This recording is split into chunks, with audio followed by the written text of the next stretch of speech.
Évangile de Jésus-Christ selon saint Luc, chapitre 3, versets 1 à 6.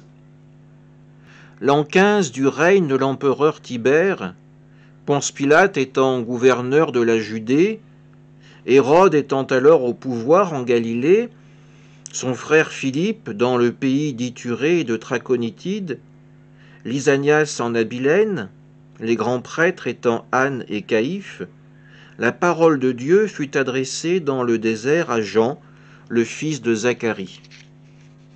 Il parcourut toute la région du Jourdain, en proclamant un baptême de conversion pour le pardon des péchés.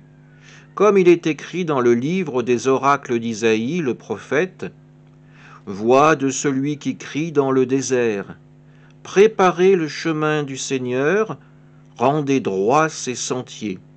Tout ravin sera comblé, toute montagne et toute colline seront abaissées.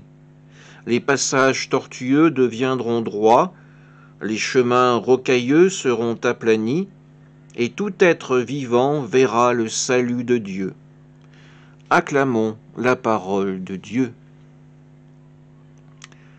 En ce deuxième dimanche du temps de l'Avent, c'est Jean que nous accompagnons aujourd'hui.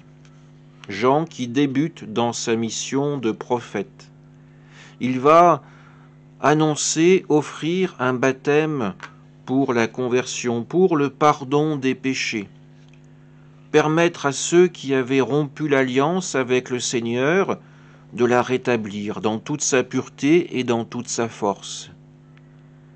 Le souhait du prophète, c'est d'accomplir la mission donnée par le Seigneur, de permettre à un peuple qui s'est égaré d'à nouveau faire unité et à nouveau d'avoir cette foi, cette confiance en un Dieu qui leur a donné cette terre, en un Dieu qui leur a donné son amour et sa confiance.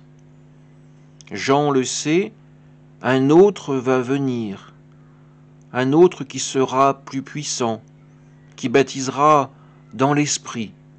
Cet autre, nous le savons, il s'agit de Jésus. Le temps de l'Avent qui nous est offert, il est un petit peu semblable à ce temps où Jean annonçait ce baptême pour le pardon des péchés.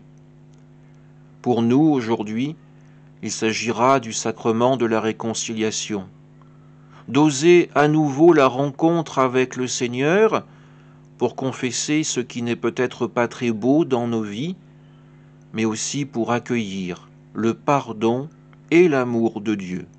Amen.